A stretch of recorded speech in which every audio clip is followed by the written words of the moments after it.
Dongeng Sunda Mang Apud. Wilujeng Sumping dina channel YouTube Dongeng Sunda Mang Apud.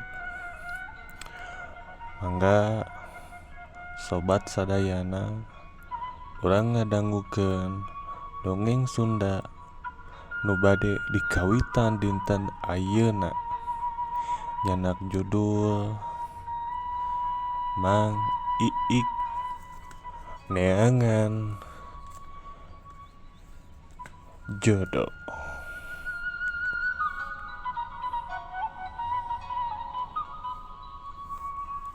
Mangga sobat urang kawitan ieu dongeng dina judul Mang Iik Neangan Jodoh.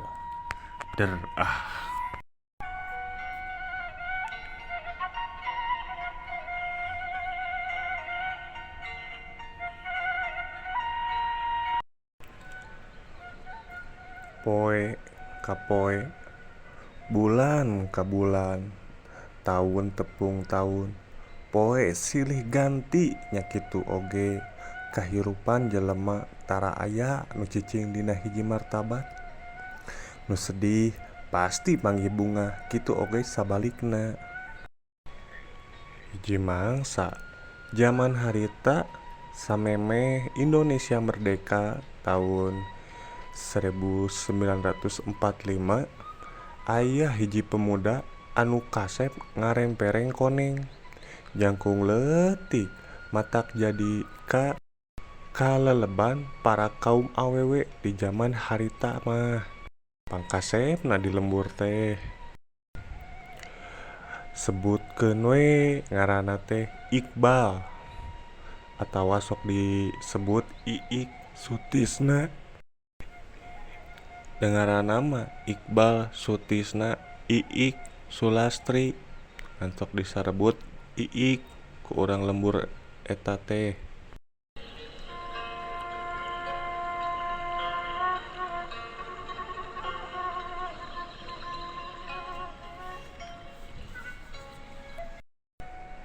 Ngan hanyakal manehna hirupna di kampung, jauh ka kota teu apal di lampu acan. Lemburna masih marake damar, make obor. Mun peuting rek kaluar ka imah teh mararake obor. Nu rek indit ngaji, nu kagiatan peuting marake obor. Nya ari nu baleunghar mah sok mararake patromak, nu caangna ngelehkeun cempor. Jadi di kampung eta teh nu make patromak ngan para inohong atawa raden, kuwu, mandor kebon. Ari ku jelema leutik mah bisa make cempor ge geus pirang bingahna, nya ge kekeletitan. Make cempor mah kekeletitan caangna teh teu sacekas make patromak.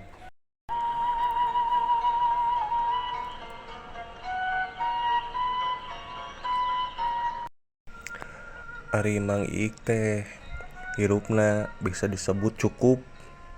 Da imahna ge geus make bilik. Batur mah masih keneh make daun kalapa bubuhan. Kolotna Mang Iik mah pangrajin atawa tukang nyieunnan bilik hinis. Kitu deui indungna, sok ka kebon molah atawa pulak-pelak sampeuh hui, pokona mah palawija ti cengek jeung surawung sarubur. Da diurus unggal poe ku indungna Mang Iik. Kitu deui bapana sok balantik atawa dagang jualan ka unggal lembur ngajual bilik hinis. Nu kacidaha deuna bilikna teh. Kadang-kadang mah sok pada mararesen bilik ka bapana Mang Iik. Matak wajar imah Mang Iik geus ku bilik, teu jigah batur ku daun kalapa keneh. Ari Mang Iik ayeuna teh sok ngalamun ngahulang jentul dipipir diuk dina kursi we meunang nyieun bapana keur ngahulang jentul kitu aya nu datang nyaeta indungna.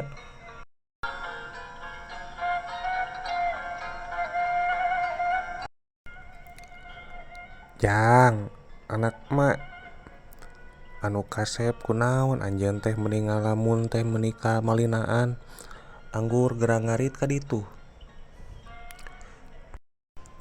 Ngarit ka ditu geus beurang eta domba karunya. Mang Iik teh boga domba 4 siki pamere ti uwana nu sok jual meuli domba. Wa ade tokoyaki ngaran uwana teh urang Pasir Kiara nu kajojo kuat di kadek.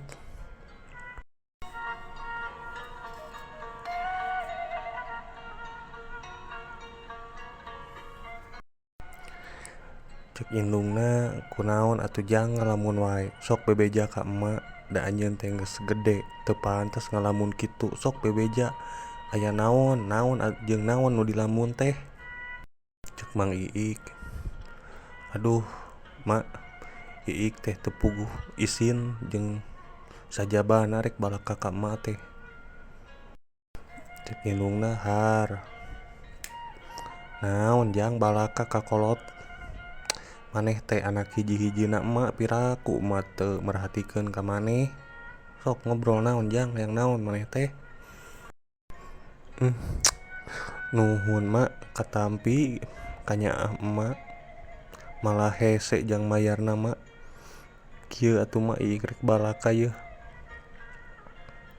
Iik teh bogoh ka Neng Nani mak anakna Mang Agus urang Nusa. Tapi mak Iik teh bingung ku lanceukna nu lalaki jigah nu teu doaeun ka Iik teh jigah nu teu satuju adina bobogohan jeung Iik teh.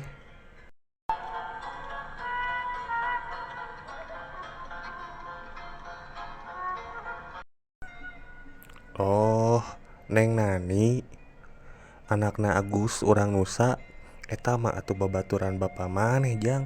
Neng Nani mah mak oge doa keur geulis teh soleh eta budak teh.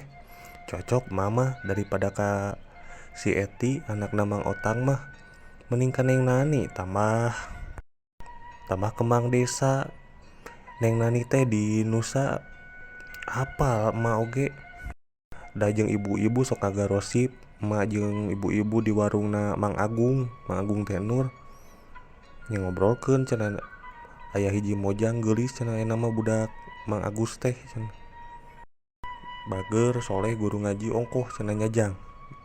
Cek Mang Iik, nuhun mak. Ya kitu mak. Neng Nani nu jadi kembang lamunan nu matak jadi lamunan Iik teh teu aya deui nu dipicinta iwal anjeunna mak. Cing mak sugan aya bong bolong ti emak kangge Iik yeuh ngameh teu ngahulang teuing mak. Nya da Neng Nani mah daekeun ka Iik teh cuma eta lanceukna Mang Indri teu sukaeun mun Iik ka adina teh. Har geus tepung maneh teh nya jeung Neng Nani teh. Nah tepung di mana wae Jang jeung Neng Nani teh. Cek Mang Iik parantos mak harita bas aya raramean di desa layar tancap film Koboi Warsat. Kaduana di Pasir Kiara pas balanja di pasar pas gajihan perkebunan teh Ciwalengke sakalian we ngandalkeun cinta Iik ka anjeunna. Alhamdulillah mah ditampi. Ka Iik teh cenah mun serius mah aa mah ka bumi we cenah nyarios ka bapa. Tapi pas Iik ka imahna alhamdulillah oge ditarima tur darehdeh ku indung jeung ku bapana. Malah bapana mah apaleun Iik teh anakna Bapak Ihin. Cuma lanceukna jol ngomong kieu ka Iik teh. Ngomong kumaha jang lanceukna ka maneh, cek indung Mang Iik teh. Kieu mak, maneh tong ngarepkeun adi urang kecuali maneh bisa mawa baso ikan Mang Iwan sabaskom. Kakara uing rek nyutujuan, ngarti? Cek Mang Indri nu jadi lanceukna eta teh mak ka Iik kitu. Tah eta mak syarat atawa nu jadi pamenta lanceukna teh baso ikan Mang Iwan. Pan apal mak oge baso ikan Mang Iwan mah ayana ge di kota Pamupukan teu salah mah lalakonna ge 8 poe mah ka ditu teh moal cukup ku duit 1 juta ku ongkosna ge. Tah saha atuh ari baso ikan Mang Iwan teh, kieu nya baso ikan Mang Iwan teh harita mah di lembur Mang Iik nu bisa nuang eta baso atawa anu jajan ngan jelema-jelema elit zaman ayeuna nya jelema-jelema jegur anu pakayana di mana-mana kakara bisa meuli baso ikan Mang Iwan. Jauhna ge meula melu atuh lain jugjugeun. Ku lalampahan kira-kira 8 poe bisa nepi can bulak-balik eta teh. Kitu caritana baso Mang Iwan teh. Cirina jelema beunghar nu bisa jajan baso Mang Iwan zaman baheula mah. Cek indungna, aduh kasep anak emak kitu ning dongengna pantesan hidup hulang-hulang deudeuh teuing anaking.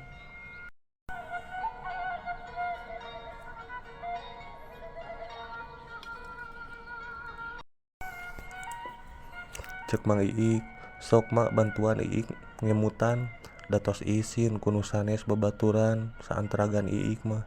Tos narikah malah tos garaduh putra hiji nu dua ari Iik kieu we mak. Eta oge ai ka Iik mah nyata sepi-sepi teuing mak. Seueur tah ge nu hoyongeun ka Iik. Aya si Dewi, Ita, Ira, Mang Hasan, Mang Ono, Mang Ajum, Jajang es tuyul, si Uwa Cilor. Ah, seueur we mak gadis nu blak-blakan hayang ka Iik tapi Iik mah palaina kaneng nani. Anakna Mang Agus Lejing teh mak kitu tah. Cek indungna kieu we jang ari emak mah ieu aya bong-bolong. Ieu aya kongkorong emas mun dijual mah kanu 600.000-eun. Tah kumaha mun ujang jual eta domba 2 mah ka Mang Jajang Cepot hargana 3 jutaan. Mumpung Mang Jajang butuheun jang ekah pageto ekahna teh. Eta paling saran ti emak mah.